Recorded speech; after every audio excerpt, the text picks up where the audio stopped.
Hello, everyone, and welcome to another episode of Today in Titletown Packers podcast. My name is Griff, and you can follow me on Instagram at AllDayPackers, and I'm joined, as always, by my good friend Bron, who you can follow on Instagram at Lambo.Leapers, and we are coming back to you with another podcast after another Packers loss. This is getting real old, Bron. 4 in a row. 4 weeks in a row I've started a podcast with, I think, that exact phrase. Word for word. How are you, Bron? Are these losses getting any easier for you? They're not getting any easier, and they're certainly not getting any more fun. But other than that, Griff, I'm fantastic. Fun is the last word I would use. God, man. Remember when Sundays used to be fun? Remember when Sundays were something to look forward to? Now Sundays have turned into the day that the Packers lose. That's just what they do now on Sundays. So 4 losses in a row. We lose to the Buffalo Bills 27-17. I think some people, including myself, a lot of people expected this loss to be much worse.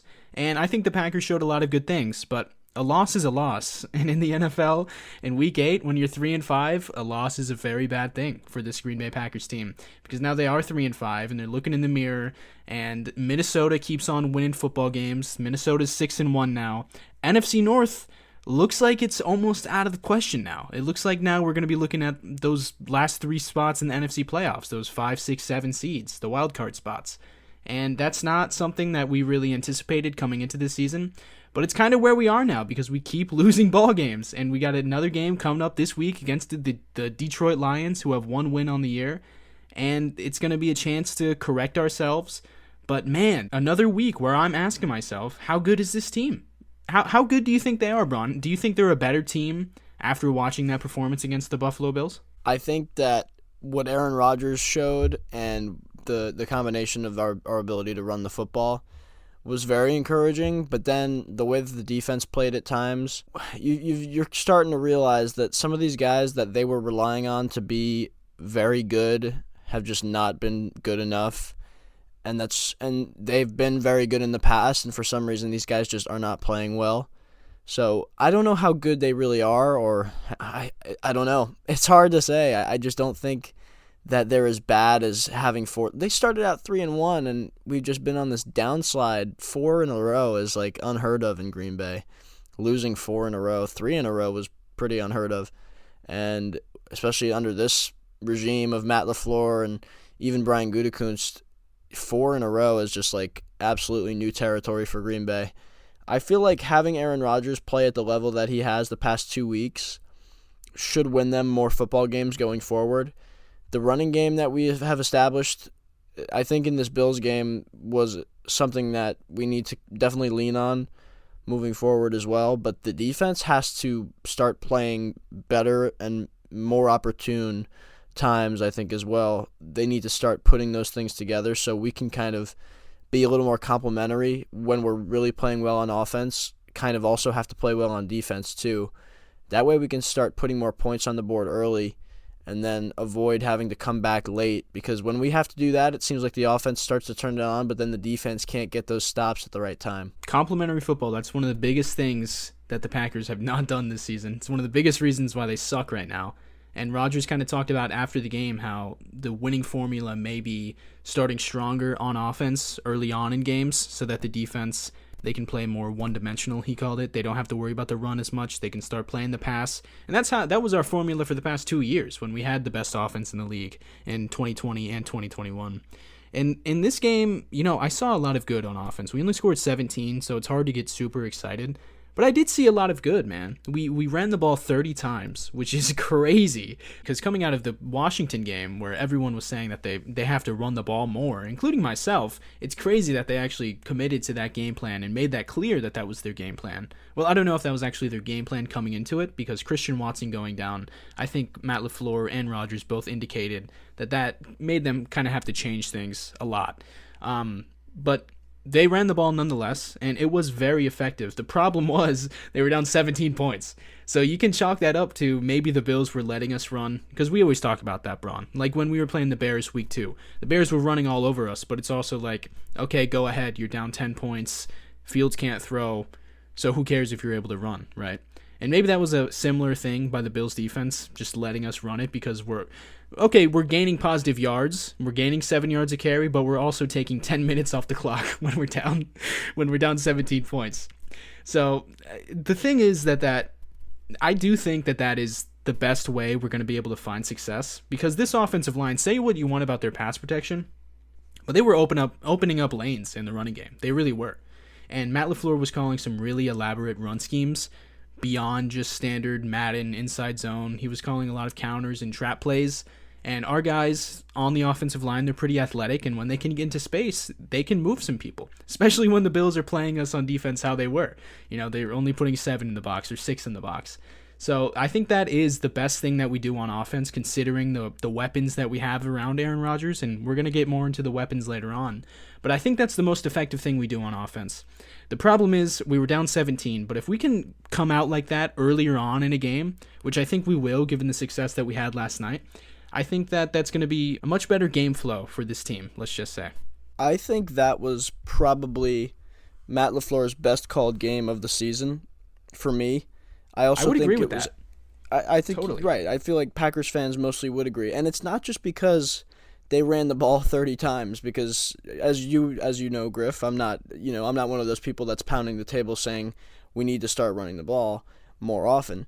But I think it had mostly to do with the fact that the play calls that were being set forth were being executed, and they were very creative, things we haven't seen from LaFleur, including what it didn't work, but we had a flea flicker opportunity. There were some very creative run designs, like you mentioned, things even in the passing game that guys were open, and that's impressive because we don't have a great group of talent at the receiver position, so that had to be the case.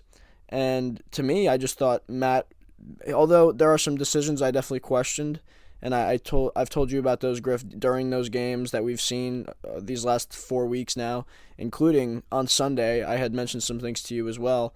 But overall, this was, I think, his best game as a play caller for sure. Yeah, I definitely agree with that. I've called out his play calling numerous times this season. Last week, I called him out for just calling the same quick passing plays over and over again. Quick slants, stick, over and over and over again. Bubble screens, always, constantly attacking the flats. It was getting real old, and I feel like he knew it because he dug deep into his bag this week, man. You remember that, like, the middle screen to Christian Watson, the play he got hurt? That play was amazing, man. I love that play. There was a sweep to the outside on the left side, Aaron Jones sweep, and like Romeo's running an end around behind him, and he fakes the pitch back to him, and he causes the corner who was, I put this on my story, the corner who was manning up on Romeo on that play totally did a double take, and he's running with Romeo while Aaron Jones, who has the ball, is running right by him. That was a pretty funny play. That play only went for like 2 yards, but still, you have to credit Matt LaFleur for the play design and the flea flicker. Also, that was also funny because even on a flea flicker, we've got no one open. I mean, yeah. So that lack of horizontal movement with the ball when and mostly in the passing game, it's just refreshing to see them do a little more downfield stuff. At least when you're looking at the middle of the field, it was a lot more just yardage being gained, attempted yardage. I just think a lot of the times they're throwing too many balls at the line of scrimmage, or there are too many run plays that are basically behind the line of scrimmage that they start behind basically, and they're asking these guys to do things when the Bills players and other teams we've played these past few weeks, then they get to start swarming, and then we're losing yardage on a lot of plays. That's been happening to us quite often in these last few weeks. But I think Matt LaFleur did a good job of trying to move the ball downhill a little bit more as opposed to sideline to sideline. But the one thing, Griff, I'll ask you this question of why you think we lost this game. But to me, when you look at what went wrong, Matt LaFleur, the one drive in the third quarter, and this was coming after the Bills kicked a field goal and we were down by 17, and this is in the third quarter.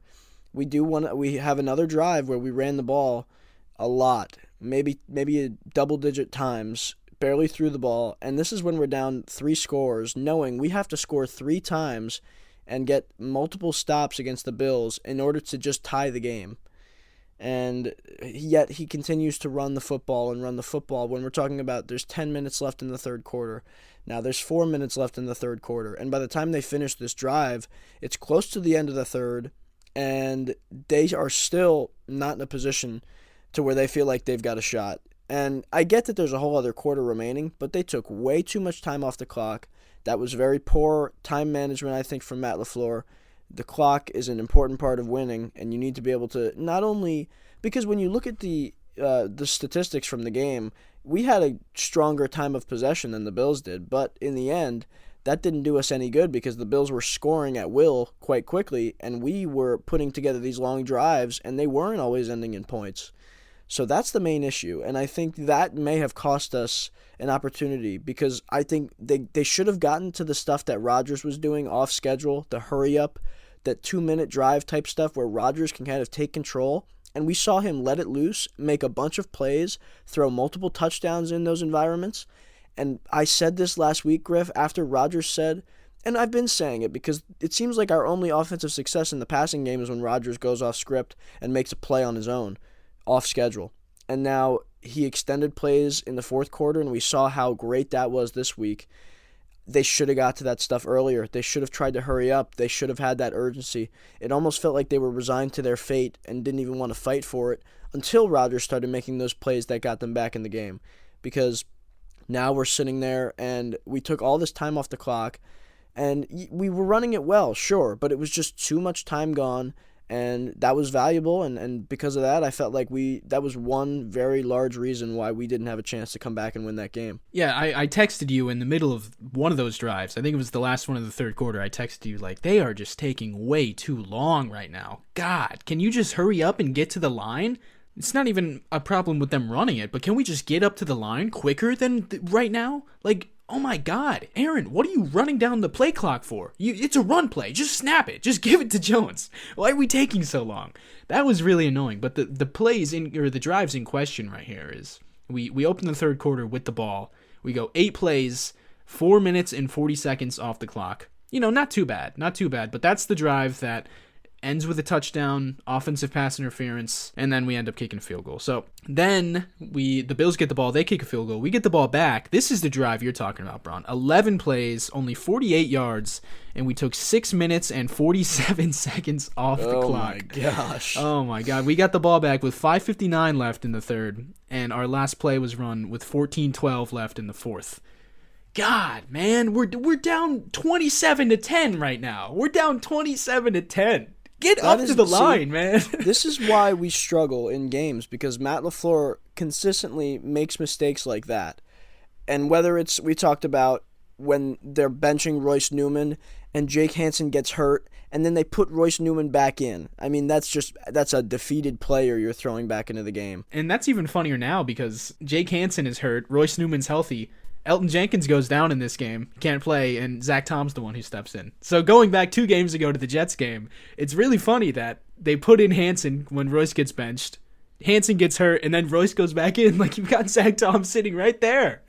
And now they've got Zach Tom in. It's just like, first of all, why is it so difficult? And then here's another thing. Matt LaFleur is blindsided when David Bakhtiari can't go.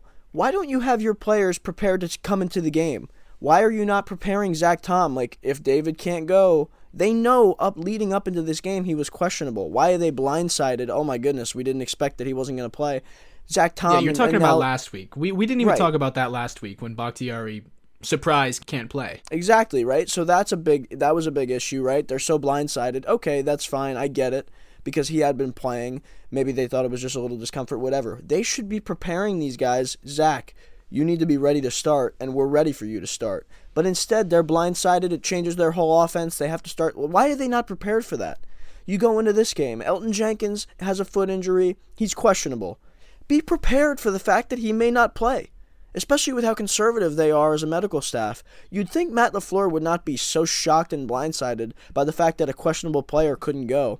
Why are they all of a sudden now so terrified and so scared? I mean, yes, put Zach Tom in, but again, why is it Zach Tom as opposed to a guy like Royce Newman when it was Royce Newman just over 2 weeks ago? What's changed since then? Because we've had an entire training camp and an entire multiple weeks of football to see that A, Royce Newman is terrible, and B, Zach Tom is rather good compared to him. Yet we put Royce Newman in after Jake Hansen got hurt. And we put Jake Hansen in over Zach Tom in the first place. Yeah, which doesn't make Hansen sense going to in me. the first place was head-scratching. So what's changed in the last 2 weeks that's made Matt LaFleur feel like Zach Tom is better than Royce Newman when he felt like Jake Hansen might have been better than Royce Newman, but Zach Tom wasn't? This is the thing. Like, what? I don't get the logic. The decision-making is poor. He makes irrational decisions. I don't think LaFleur has done a great job this year at all. And I think he's very knowledgeable about the game. You watch his press conferences, and he describes things very well at times about their process and what's going through the team's mind through certain situations, whether it's on offense or defense, rationalizing some of the things that many fans and even the media have concerns about. But then you look at some of these decisions, and you're still puzzled by them, and we're losing a lot of these games because of the things that he's doing. I should say some of the things that he's not doing as well that are very much hurting this team, and I can see why a lot of people don't see it because they're very minute details of the game, but they're very clear to us, Griff, and I feel like they should be clearer to these fans too that are blaming a lot on Aaron Rodgers and some of the other things that are going on. I feel like Matt LaFleur has a large hand in some of these losses for sure. Yeah, I'm still pretty high on Matt. I think he's one of the better coaches in the league still. Again, I always I always do this, Griff. I always say all these things bad about Matt. I really like Matt as a coach. I think he's great. I'm not saying that he's bad. It's just he's been bad. I feel like these things never are an issue when we're winning because yeah, I know. Yeah, these things aren't happening. But he's gone through this He's before. crunched, Griff. He has crunched in these big moments, in these games where we need to go and get a win. He has just not shown up. As a coach, as a play caller, I felt like this was the first game where he stepped up to the plate as a play caller. But then he goes and has that ridiculous... he's almost scared to stop running the ball because he's going to get crushed for it in the media if he does, right? But no, actually, we're trying to win a game. This isn't about saving face in the media. You need to start throwing the football when we're down by 17 late in the third quarter, early in the fourth quarter. But he wanted to just keep running it. To me, that feels like... I don't want to displease these people who have been yelling at me to run the ball every week, all week. And now we run the ball too much because that he's almost scared to stop. And that's one of those things, like you have to be convicted as a leader and do what's best for the team and not just do something because it's what people want to see. Well, I think that running the ball was the best thing that we were doing in that game.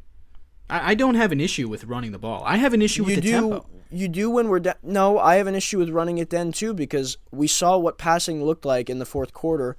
This is what I wanted to get to all game, Griff. I had been saying going into this game, Rodgers needs to get outside of the pocket, playoff schedule, extend plays, let him try to carry this team.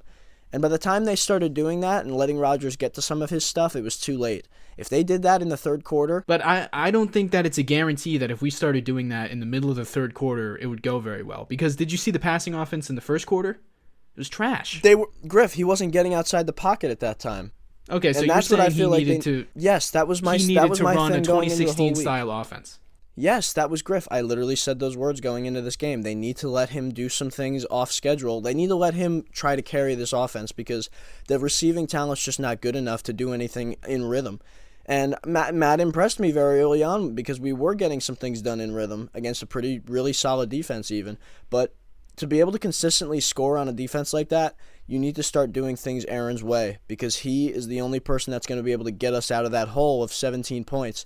Griff, it doesn't matter. Maybe it wouldn't have gone well, but I would rather let the ball be in Aaron's hands there trying to win the game than just having, yes, we're running the ball well, but it's taking too much time off the clock. And guess what happened, Griff? Because we ran the ball and we continued to run the ball, that was a big reason why we lost. That was a very big reason why we lost. They started too late. That drive was the nail in the coffin right there because we go 11 plays, we take almost 7 minutes off the clock, and we don't even get past the Buffalo 25, and we turn over on downs. With an Aaron Jones Griff, run stuff up the middle on 4th and 1, which was not one of Matt's best play calls in my opinion, but it's what he was doing that entire drive, so it makes sense that he called that play. So Griff, don't you think then maybe they should have tried to throw the ball a little earlier? Because we know what the outcome was of them running the ball like that continuously going into the third, even the fourth quarter. Don't you think they should have thrown it? I mean, in hindsight, it's pretty obvious because they came out and lost by 10. So, I mean, the only scenario to me that makes sense is you do go back and try to throw the ball earlier if you're Matt LaFleur. You let Aaron Rodgers get outside the pocket. Let these guys try to make plays. I mean, it doesn't make sense to me. And then we saw it. It started working. Samari does the right thing. On an off-schedule play, Samari works with Aaron and gets that big touchdown. And then Romeo, I know Romeo can do some of those things if he just gets a few more reps. We just haven't been doing it enough in games for these guys to be able to do it. I thought Romeo played really well in some of those big spots, and Amari has shown that he can do some of these things too, and Tunyon has been reliable in those scenarios as well, even though they've been limited. I just feel like they'd be better off doing a little less thinking and a little more instinctual stuff when these young guys are really trying to be perfect at all times. I think sometimes you got to let them just play football. And it's a little like people always used to describe Aaron in 2016 as it was always backyard football, it was draw it up in the dirt, whatever. But I feel like sometimes it's the easiest thing for these young guys to just be out there, feel their instincts, and not have to think about being perfect all the time and running the offense, which is very complicated, and it's a very sophisticated offense that relies a lot on knowing where to be at all times and even knowing what the other guys around you have to do.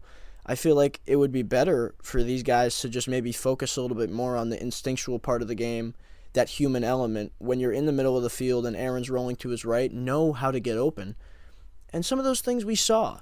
But again, too little too late at that point, even though Rodgers probably, I think, 100% had his best game of the year, and he looked like the MVP of the NFL in that game, and he outplayed Josh Allen as well, in my opinion. Yeah, I think there's merit to that. I do. But in hindsight, my first correction would be just running with a little bit more tempo, because the running offense, there's no denying it was working. They were getting 5, 6 yards, 10 yards a pop.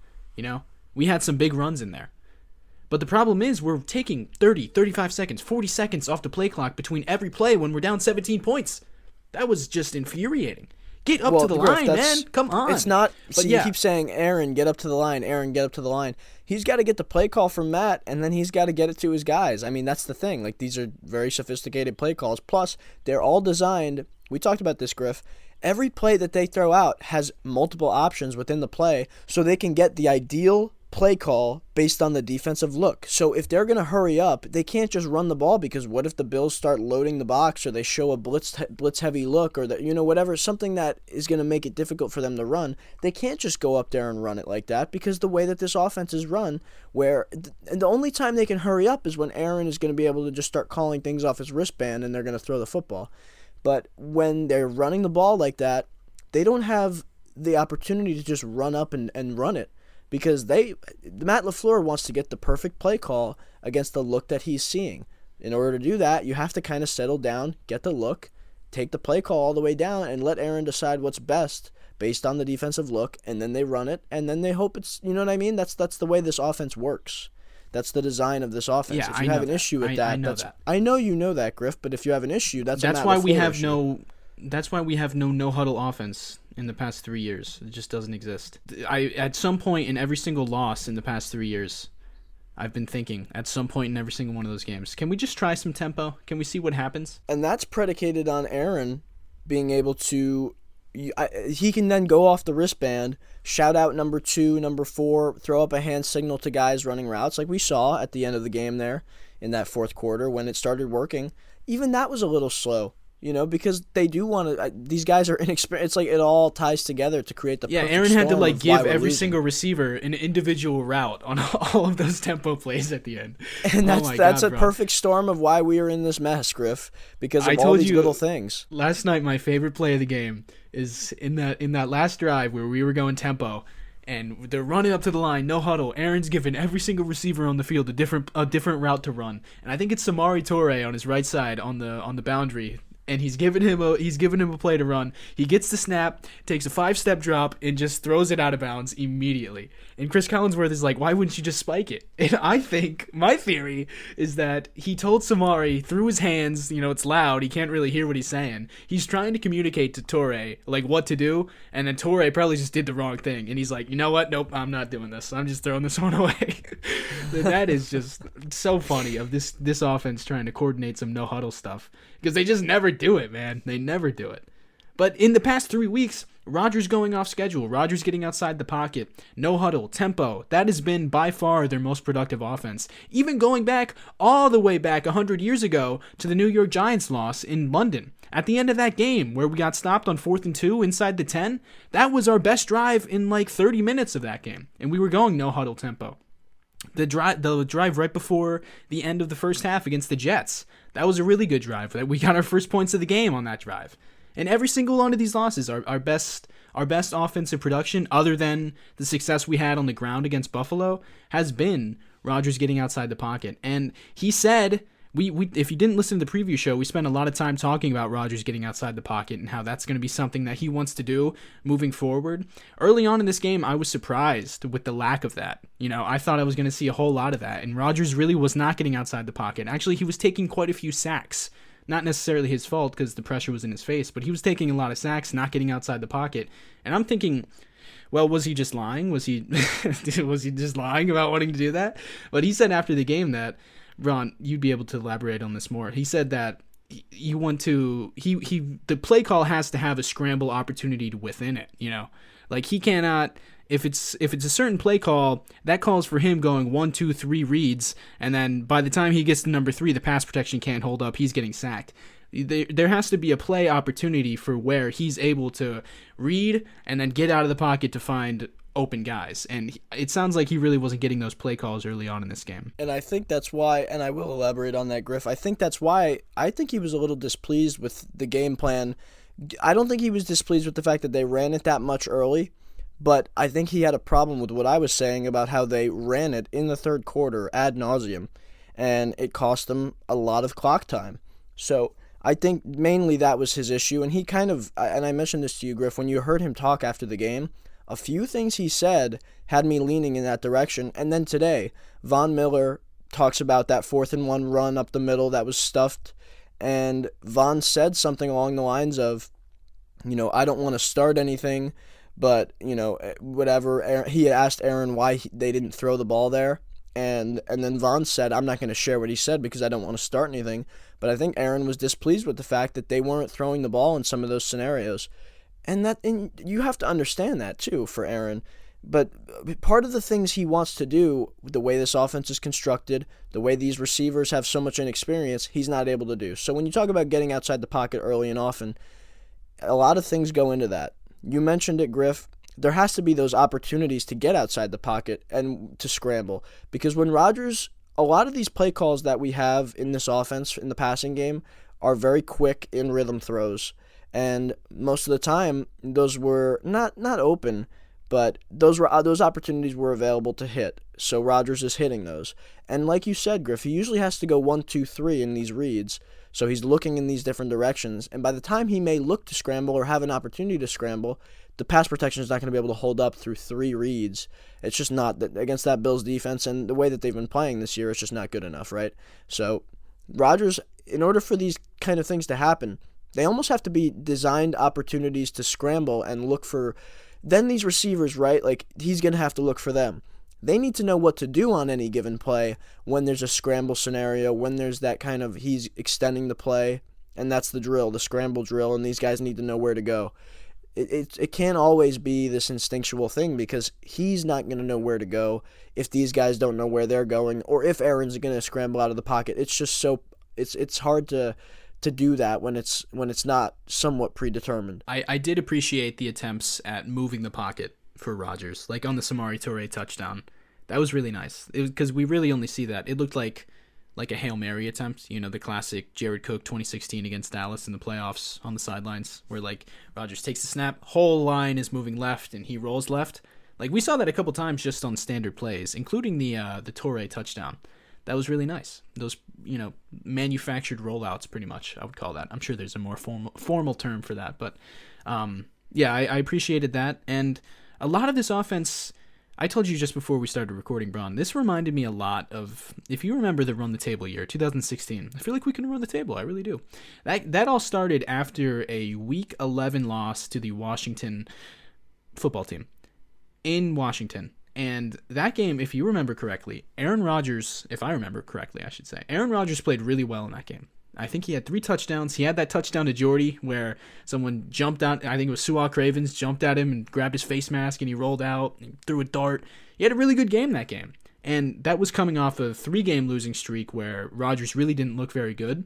And then against Washington, he looked really good. He looked like an MVP, but the defense was so hot garbage that there was just no shot of winning that game. Then he says, I feel like we can run the table. And we end up running the table. And that is really reminiscent of this game, I feel like. I saw some real signs of improvement from the receivers, from Aaron Rodgers. Rodgers, he said that Tom Clements gave him his best game last week, but this week I think he's going to reset that record because he played phenomenally. He looked like the MVP. He was making those special throws that I said last week just weren't there, whether that's because of the opportunity or whatnot, but he was making those throws. He was making incredible big-time throws. So I feel like this is going to be a real turning point, even in a loss, because you saw at the end of the game, Aaron Jones, A.J. Dillon, and Aaron Rodgers all on the bench sitting there laughing.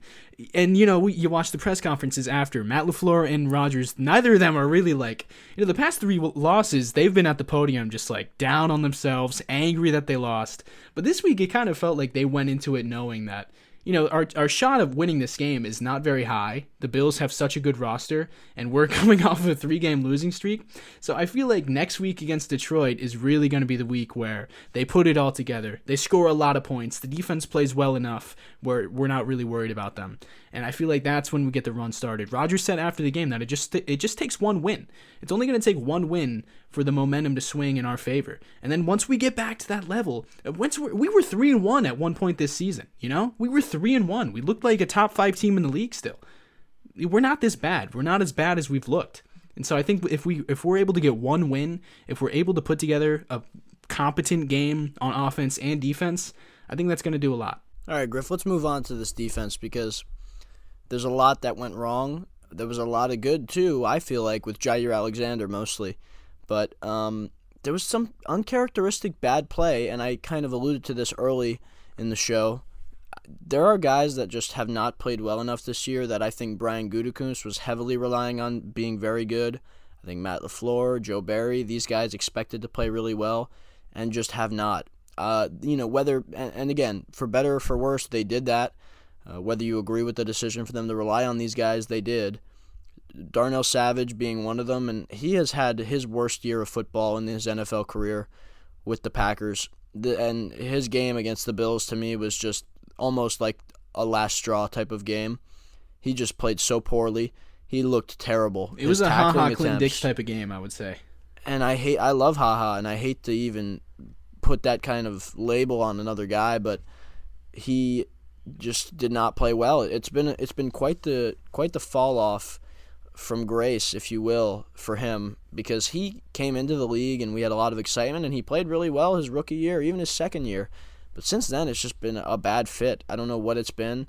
He's just struggled. And every time we think about trying to utilize his speed and get him back involved, he looks small out there. He looks weak out there. He's got speed, but a lot of the times he can't even utilize it because he's just not big enough. He can't tackle at a high level. And for some reason, it's just not working. I don't know what they're going to do at that position because it's costing them big time with some of these bigger plays. And again, Savage is one of them. There's other guys, but Griff, if you want to kind of add to what I'm talking about here, it's just they need these guys to step up. And in order for us to be a defense that we expected, like a top 5 level defense, truly, we need to start playing a lot better football in a lot of these spots that we relied on being very, very talented going into this year. Darnell, you remember the days where we used to talk about how we want Darnell to be closer to the line of scrimmage, and we think there's unlocked potential with him being like the Buda Baker type of player? Like, that is just him anywhere near the ball right now is just a disaster. Like, we need to keep him 30 yards at the Earl Thomas role, man, because he cannot fit the run to save his life. He can't do it. He doesn't do it usually. And when he tries, it's a disaster. He can't tackle. And then he gets embarrassed in space a lot of the time, too. He's not really doing anything well right now, and it sucks because you know this, Bron. Darnell Savage was my draft crush in 2019. He was my guy. I wanted him, man, coming out of Maryland, and we trade up for him. I'm thinking he's going to be the best player of this generation. And it just hasn't been that, man. It hasn't been that. And you talk about a fall from grace, but he really... every year we're like waiting for the jump, Every year we're waiting for him to make that jump, and it just hasn't happened yet. And I think this is just the player that he is. And a lot of people are comparing him to HaHa. And I think it's very similar because HaHa was another guy who showed some promise, and every year you thought he was going to be one of the best safeties in the league, but then it tapered off to a point where he was one of the worst starting safeties in the league, actually. I don't know if that's where we're at with Darnell quite yet, but we're getting close to that, I'd say, because he is bad. And my concerns with the defense, we gave up some plays in the past game, but I think that's to be expected going up against this offense. Stephon Diggs, Gabe Davis, Josh Allen. You're going to give up some plays. It's going to happen against this team. But I'm more concerned about the run defense, which a lot of people have been this season, and I've been kind of the guy who's been saying, it's not that big of a deal, but man, it feels like we're giving up big runs just at the worst possible times this year. And a lot of that is because of Darnell Savage, because when we go single high safety to stop the run, if Darnell's the safety that's in the box, he just doesn't even try to fit the run. He doesn't. And then he just whiffs on tackles constantly. His tackle attempt on Josh Allen was embarrassing. He does that a lot. But it's also guys like Dean Lowry, who just gets washed off the ball immediately. It's also guys like Rashawn Gary, who can't set the edge to save his life. And he had a pretty poor game, I'd say. I think he had 7 pressures, Griff, but his run defense has just continuously been a problem. Yeah, and he whiffed on some tackles too. And you know what? He also he's made to be this fast guy who can chase down a guy like a Josh Allen. He looked very slow in that game compared to the quarterback. Oh, there was a couple times where Josh Allen breaks contain, and Gary just looks like he's in a different league, man. Josh Allen, I hate Josh Allen. Great player, but I never want to play this guy again. Jesus, dude. Oh my God, it was so frustrating. Someone said that this must have been what it's like to play Rodgers in 2014, and God, I'm sorry to the Vikings fans out there, because it is so annoying. You get pressure and you're thinking, yes, we got him, we sacked him, and then he gets out and you just know someone's wide open, and then he flicks it and it's a 40-yard gain. God, that does not get more annoying. But like I said, that's going to happen against this type of team. The run defense I'm more concerned about.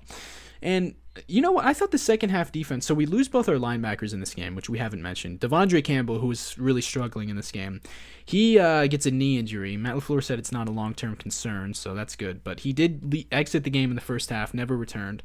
Quay Walker pushes a coach on the sidelines, gets Apparently, ejected. Griffith was not a coach, which they said. Yeah, I didn't think it was broadcast. a coach. I didn't know who it was, though. What'd you say? Apparently, it was not a coach, Griff. They said later in the broadcast that it was a practice squad tight end, which made everybody else even more upset about the fact that he was ejected for that. Ah, okay. I didn't think it was a coach because he just didn't look like a coach. But I didn't know who would be on the sideline, Waterboy. But okay, practice squad tight end. Nice, yeah. I don't know if that's ejection worthy. No, of course it's not ejection worthy, especially when you find out the guy's a player. Like, they made it seem like Quay Walker shoved a homeless man on the sideline. Like, he shoved the player. Homeless blind man.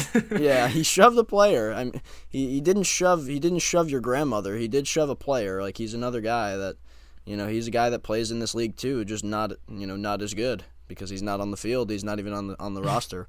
But whatever. I mean, it sucked. I guess and Matt LaFleur did a good job letting him know. It's always the second guy. Rookie mistake. When you're relying on rookies that you draft in the first round on defense, you live with that because that's what you sign up for when you draft rookies in the first round and play them at those high marquee spots. And they refuse to do that on offense, but they still put other rookies in there anyway. And sometimes undrafted free agents too, anyway. Yeah, so Quay goes out first. Then we see Isaiah McDuffie come in. That's, oh boy, it's going to be a long night. And a sigh of That's relief. What I'm thinking. A sigh of relief. Then Devondre goes out, so we've got Eric Wilson coming in. And on his first play in the game, he gets called for a holding penalty. Chris Collinsworth, did you hear Chris Collinsworth? He was like, you might be able to get away with that on special teams, but not out here. Yeah. I was like, it's going to be a long night. But you know what? I really didn't notice them in the second half at all because the defense, they played well. They held the Bills to 3 points in the second half. 2 terrible Josh Allen picks were thrown. That helped things, but yeah, the defense played well. They forced a punt when they had to late in that game. I mean, the Bills were up, I think, 10 at that point, so it didn't really matter. But, the Bills didn't score 30 points, and I bet a lot of people would have bet money on the Bills scoring 30 points. And the Packers also covered the 10-point spread, 10.5-point spread, so good for them. Yippee. Anyway. Good teams win. Great teams cover, Bron. Oh, good news, Griff. Anyway. Yeah, great. Do great teams cover when they're down 10.5 on the spread? Because that's not, that's we beat it. We only lost by 10, so it's not like. Look, I'm just telling you what they say.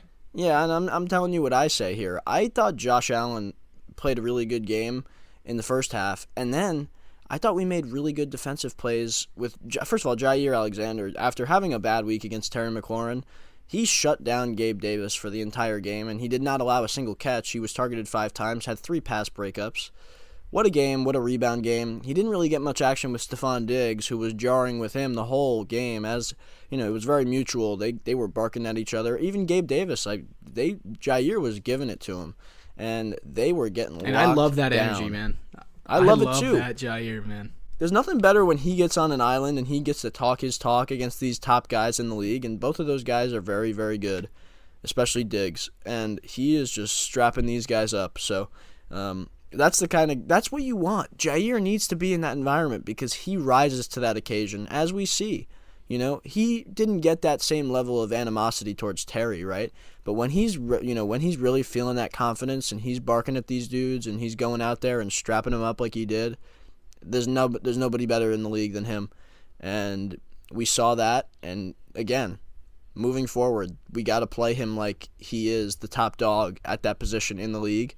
And we should focus on giving him more opportunities against these guys, singling him up. Even if you have to... See, I would get more creative. You just think about it. Like the way we use Devontae Adams on offense in these past several years that he was with Green Bay. Move him in the slot. Move him on the outside. This and that.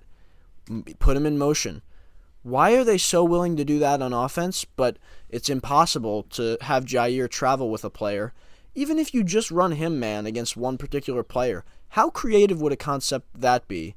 I don't know if anybody in the league is doing this, but when you have one guy traveling with a specific receiver and then whatever else, right? Even let Jair run man the entire game, and then even have those zone concepts in the play call, but keep Jair running man, and then have everybody else run a zone. And those kind of things, those types of things, the creativity, it's just not there on defense. Very vanilla.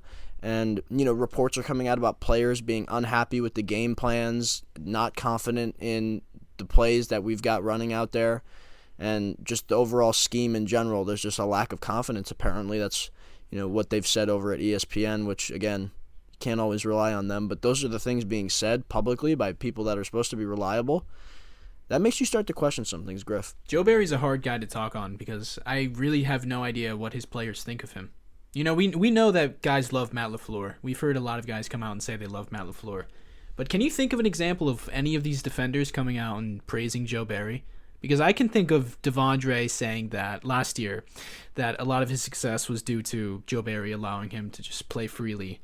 But I don't know. Am I missing something here? I don't think any of these guys have really come out in support of Joe Barry. I know that Preston Smith and Joe Barry have a strong relationship dating back to his days with Washington, right? So he's a guy that has sung his praises for a while. But, and basically with the way that he's being used, and he's playing really, really well. He is one of the stronger players on this defense from this year so far, especially against the run. We always talk about how talented he is in that department. Probably the best in football in terms of defending the run at that outside linebacker position. But other than that, I mean, even think about the guys that we had on these teams from 2019 with Mike Pettin, right? Like, Za'Darius loved Mike Pettin, and now he's in Minnesota with him. A lot of those guys liked Mike Pettin, but you don't hear guys coming and saying Joe Barry is this great defensive mind. And even think about the things that have happened, right? Basically, he's had to be pressured into doing the things that we have done well. Having Jair travel with these guys in coverage, which has been happening. I think it happened twice. 2 weeks, and then we didn't do it as much against the Bills because they didn't want to play the Bills that way and Josh Allen that way. Yeah, and also I think it's because Jair struggled against Terry, and maybe he got spooked out of that. I hope not. That's what Griff, that's what we said we were afraid was going to happen. And I was like, we don't want that to spook him out of it. And then happy Halloween, he got terrified, and now he's out, so...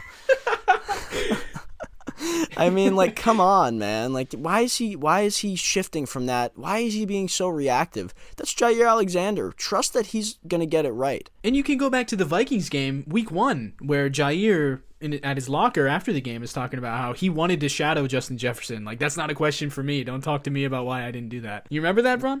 Yeah, right. And it's like, he has to be pressured by people, like, basically trying to force him to do these things that me and you have been saying for over a year with him. and many other people have been saying, and it's very key and very obvious to the observer. But for some reason they can, and this was the same thing with Mike Pettin when they weren't running enough man coverage, and then he makes a stupid. It's like in the NFC Championship game, and then like with Joe Barry, it's like they're running zone 90% of the game or whatever, and then like we're like, why are you giving them a 10-yard cushion on 3rd and 2? It's like, these are the things. Why are we able to notice this? But yet this guy who coaches at this level, and he has a lot under his belt. He's done so much great things in this league, including 1-0-16 team led defense. He's done a lot of great things. He led the 0-16 Lions. He's done a lot of Bron, great things, Griff. I got the numbers here. Jair was in man coverage 23.5% of snaps. That's not enough, folks. Think about that. No, that's not enough. And this is coming off the last 2 weeks where he was over 45%. And why? We thought things had changed. And then we go up against Stephon Diggs. So you don't trust Jair. Come on, man. Come on. And then look what happened. He burned us on many occasions. And look, I hope they learn from this, but it's almost getting too late to start learning because the test is tomorrow, folks. We don't have any more time to keep learning these things. You can only study so much. The test is tomorrow. Eventually, you got to have this stuff in your head or you're going to fail the exam. You are going to fail the exam. And we are like 1 or 2 losses away from officially getting effed out of the class. That's all I can say. Jair did play really well. He played a really fantastic game, and it makes you wish he played against Stephon Diggs, so he could have gotten that moral victory over Stephon, who I told you last night. Griff, that changes the game. Griff, if he is running man coverage against Stephon Diggs, do we really think he's going to be beating Jair deep consistently and scoring multiple touchdowns? I don't think so. I really don't. No. And then you're talking about we have a real chance to win this game. 2 things have to change. You put Jair on Stephon Diggs from the beginning, and then you run the ball really well in the first half, even into the second half in the third quarter. But when it's late in the third quarter, if they do still get down in this scenario by multiple scores, throw the football a little more and let Aaron do the things that he really started doing well, but by the time he started doing them well, it was too late. You give the chance to try to win the football game. But again, if Jair is on Stephon Diggs, maybe the Bills' offense can't get things going like they did. Maybe they don't have 27 points, and maybe we don't have to even get away from the run. Maybe we could run it 40 times and win the game. Those are the things that they're painfully obvious to us, apparently not to the coaching staff, and it's very concerning because if we're seeing it and they're not seeing these things and they're making the wrong decisions, getting scared, playing scared, game planning scared, it's a struggle out there for us, and we're going to continue to struggle if it continues to be this way from a coaching standpoint. Yeah, and we saw a lot of playing 10 yards off the line of scrimmage, which I think that, I don't know, I'm not as mad about that this week as I was about the same thing against the Giants, because that's how most teams are going to play Buffalo this year. But it's in hindsight, of course, it's like, come on, man, just trust your guys. Let them go out there. I was just going to say, Griff, you don't trust Jair, then that's on you, because we saw what he almost had to prove the coaches wrong, and he did. So yeah, you have to trust your guys, and especially when it's a guy who's an all-pro, you got to go out and trust them. And they didn't, and it cost them. They're playing scared by that. Go and let him do it. And then guess what? If Jair gets burned by Stephon Diggs on the first play and you want to go back to it, then go ahead. But that wasn't going to happen, and it didn't even happen against Terry. It took a late deep shot to McLaurin. He was locked up on Terry, man. That's what I'm saying. Taylor Heineke was dropping dimes, right? And then threw a prayer. Right. Until those few throws that got in, Jair didn't have his best game, but he certainly, like I said, you make a lot of great plays at corner and you go unnoticed, right? Or you just don't get targeted because you're covering a guy well, but those few plays change the game of how, and not only how you're perceived, but how you play. And that happened to Jair last week, but I was never in favor of, now we don't put him man on man, because he had a couple catches from Taylor Heineke and Terry McLaurin. I mean, come on. It's very silly. It's immature. And what are we doing? What are we doing from a coaching McLaurin's standpoint? not a scrub either. No, that is a top 15 Stephon Gilmore receiver in this league. In crunch time. Yeah. That's a top receiver in this league. And I get, you're a little scared to play the Bills, right? But we have strengths on defense, and they just chose not to try to lean on those. And as a result, you're going to let the Bills do what they did, and they played scared. And I guess it was to celebrate Halloween because, again, they sure did scare me. We are sitting here 3-5. A lot of mistakes go into that record, but you have to blame somebody, and I'm not blaming Aaron Rodgers because that's the easy, illogical, unintelligent thing to do. I'm going to look to the guys that assembled this roster and look at Aaron playing extremely well, right? Oh, Aaron's the problem. He's not playing well. Well, Aaron just played like the MVP again, and we lost by 10 points. What do you want me to do? I don't know. And I'm we sick also of this whole ran thing. it 30 times, and we still lost. Yeah, That's another hey, victory we lap. ran the ball. We ran it. We ran it. Scream it this On the week damn because maybe ball. we lost by 10 again. I mean, like, what do you want? And now, is it still Aaron's fault, folks? I don't know what to say anymore because we watched Aaron go play some of his best football, and he didn't get many opportunities to even do that, right? He only did. He had about, maybe 20 chances to actually use his arm. And how many attempts did he lost have? by 10. Not many. I don't know, but we lost by 10, and we ran the ball 30 times. I don't care about how good the Bills are or whatever. We had a very clear chance to beat them, in my opinion, based on the way we played. And I don't think they're as scary as people think. I think we could have beaten them. And the way that we game planned, the way that we executed some things, there's a few things that if they change those things, I feel like we would have won that game, or at least had a much better shot to keep it much closer than it was, because for the majority of the game we were down by 3 scores. And that's inexcusable because I think we would be in position to win that game if the things I said we needed changed were done. Well, after this game, I mean, we played probably, I would call this our best offensive game of the season, I think, when you go 4 quarters. I think it was. Even though we only scored 17 points, we failed on 2 4th and shorts, which 4th down, that's a whole nother conversation. We're 2 of 11 on the season on 4th down. It seems like Matt LaFleur really digs in his bag and finds the worst play call on every single crucial play. It's hard to go 2 for 11 on 4th down, especially when they're all 4th and 1s and 4th and 3s. Like, oh my God, man. Sometimes you got to just sit back and laugh. That's what I'm doing. Yeah, I mean, it's starting to get ridiculous. Starting to get ridiculous, folks. 2 for 11. So if they convert those 2 4th downs, which is a big if with this offense, they probably score more points. And, they were moving the ball well. They had almost 400 yards of offense. I was pleased with their performance. Rodgers played his best game of the season, like we said. Defense, we're going to worry about them, but not too much because they're not going to play the best offense in the league every week. So they're going to get better. The offense is already getting better. And I think we're going to win this week against Detroit. Can I say that? Is that a hot take? I think we're going to beat the Lions this week. All right, well, Griff, let's talk about something that a lot of people want to talk about, and we're going to just get to it here now, and that's the trade deadline, because that's coming on Tuesday evening before we even get to this Detroit Lions game. But if we go based on previous years, the conversations that are being had, the things that are being said, we can probably, and we're recording this on a Monday night here, so we can probably make a safe assumption and just assume that they did not make a trade for a wide receiver. Maybe even traded one of our best players. We're not going to assume that, but that's probably a little more likely. Maybe they did, but we're going to just pretend like what we expect, they did not add a receiver. Now, Griff, what was your reaction to Brian Gutekunst not making a move at the trade deadline? Oh, my God, Brian. Oh, my God, Come on, Brian.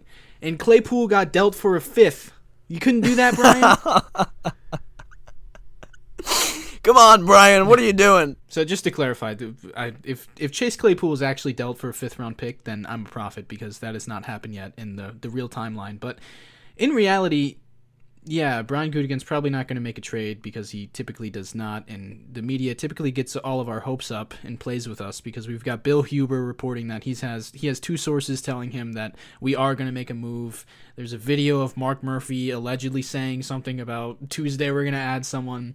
None of this is real, folks, and by the time you're listening to this, you know that I'm right about none of this being real because the Packers do not make moves, especially in the season. And hey, if it backfires on us and we did make a move, there's a lot worse things in the world than that. So, but we're going to keep I would love to be operating wrong about that, believe me. Yeah, that's something I say this every week. We would love to be wrong on some of these things we say, but it kind of sucks when we come out here and we're right, especially like, oh, let's have Aaron get outside the pocket, and I want to see him extend plays more. And then, he does that and has a lot of success in the 4th quarter.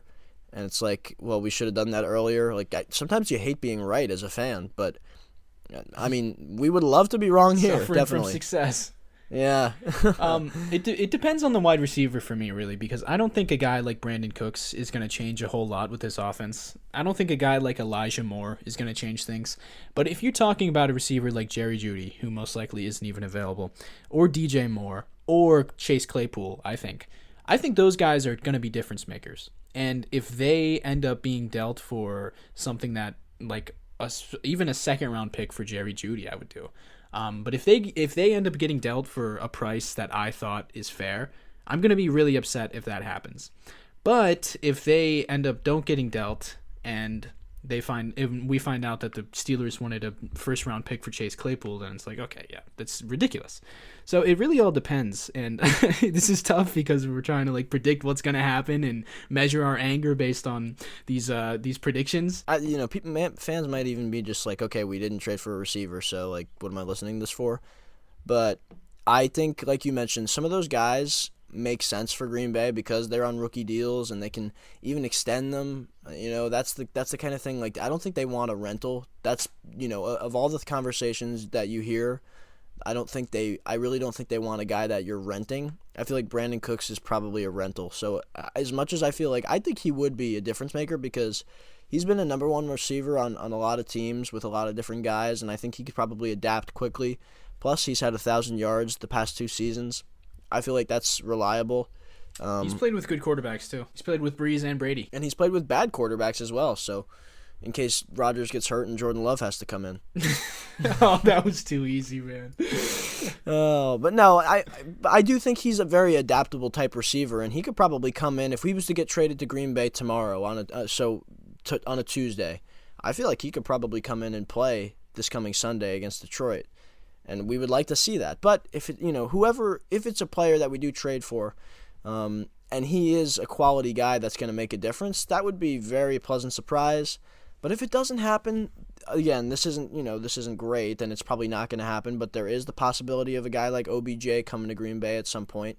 How real is that possibility? We're not going to be sure until we really know when his timeline is and when things start heating up for him trying to sign with the team. But until something like that happens, it's got to be the right guy, and it needs to be. Of course, we don't want to overpay, I guess, but I do think I would not mind giving up, maybe not a first next year, but maybe a first the year after that. If to get a guy like DJ Moore or Jerry Jeudy, I don't think I'd do that for Chase Claypool. But if we're gonna go and get a guy that can really make a difference and try to win this year, which I feel like I'd like to win, I don't know about the front office, but I feel like if we can go and get a guy that can make a difference and not have to completely overpay, I would do it. And for some reason, they continuously prove that they don't want to do these moves, but I think it makes a lot of sense, and it would help our offense for sure. We really couldn't have gotten 2 first-round picks for Adams. Imagine if we had the Raiders' first-round pick this year. It's like a top 5 pick. How did they not get 2 first-round picks? Wow. How? And I get that they wanted to maybe try to... See, the thing that was going around when that happened was they want to try to replace him quickly. And then they did what? They got Christian Watson, Quay right? Walker. But they didn't even use one of their 2 first-round picks on a receiver. And it's like, why don't they maybe, if they want to really try to replace him, go trade. You have 2 first-round picks, so go trade up and get one of these top guys. But no, they instead didn't do that. And here we are again, because they replaced Davante Adams with practically nothing. Why do they just neglect a position? It doesn't make sense. And again, it's such a bummer that they're not going to go and make a move. They're not making a move at the deadline. It's just a bummer. It's like, are they really trying to win? Can they see that this is the biggest issue? Can they see that these teams that have won the Super Bowl, even gotten to the Super Bowl, the Chiefs, the Bengals, they both have tons of talent at receiver. Even the Chiefs now, they go and make a move for Kadarius Toney when they had Travis Kelce as their number 1 pass catcher after losing Tyreek Hill. Then they signed MVS. They signed Juju Smith-Schuster. They completely did everything they could. They have Mecole Hardman. They still have Mecole Hardman. Exactly. These guys are speedy. They're fast. They all can get downfield. We don't have anybody that can do that apart from Christian Watson in terms of getting downfield quickly at a high speed, that he's one of the fastest type players in the league. We don't have anybody that can really do that consistently. And it's just like they neglect the position. Tampa Bay has elite receivers every year, and they still do. And it's like these teams that get to the Super Bowl and compete at a high level, even the Rams, it's like they had Cooper Kupp, OBJ, Robert Woods, Allen Robinson they went and signed, Van Jefferson they drafted. And we don't draft receivers well whatsoever. So it's like we just have nothing at the position. We're probably paying the least salary of any team in the league, maybe apart from Chicago, to the receivers and that position group in general. We're probably not paying more than $12 million to that entire group. And that's just a rough guess, but like it's ridiculous. And I will never understand it. And it's one of those things that when you look back and if we don't get another Super Bowl with Aaron Rodgers, it's going to be that neglect that many should look back on and say, wow, what were they thinking? And this year's going to be the highlight year, assuming we don't win the Super Bowl this season, which isn't out of question. But if we don't win the Super Bowl this season, and let's say Aaron doesn't get another ring, this is going to be the year that everyone brings up when they talk about that. Because the year they traded Devontae Adams, they had months and months of offseason to prepare for life after Devontae. And their answer was 3 rookies, and Sammy Watkins. Yeah. Are we ready to wrap it up here, Bron? I would like to end it on a little happier note, but there's not much to be happy about. So, no, I mean 4-game losing streak. You know what's there is to be happy about? The Packers, they're going to turn it around here, and we're gonna talk more in the future about what we talked about last night, Bron, which is the overall playoff picture and how things aren't as bad as they may seem right now, especially if we get a win this week, because all it takes is one win to turn this thing around, and we're going to be feeling better about it. But that's going to do it for today's episode of the podcast. Thank you so much for listening. You can follow the podcast on Instagram at Today in Titletown. Rate the show 5 stars on Instagram or iTunes and Spotify. You can leave a review on iTunes. Send us feedback in the DMs. Follow me on Instagram at AllDayPackers. Follow Bron on Instagram at Lambo.Leapers. And make sure to tune in later this week where we will have a preview podcast for the Detroit Lions coming up next Sunday. The 1-6 Detroit, 1-5, I don't know. They've got one win. The 1-win Lions we will be playing in Detroit. So that's going to be a fun one to turn the season around, hopefully. Make sure to turn on the notifications so you can listen to that as soon as it comes out. And thank you so much for listening. Go Pack Go. Yeah, it's always Go Pack Go. Go Pack Go. Did you just question if you were going to say Go Pack Go? I don't know, man. I'm thinking about switching up the mojo. This team stinks. I'm going to say it because win, lose, or tie, got to say it. Thank you for listening, as always. I bleed green and yellow. We bleed green and gold, baby. Thank you so much. Go Pack Go.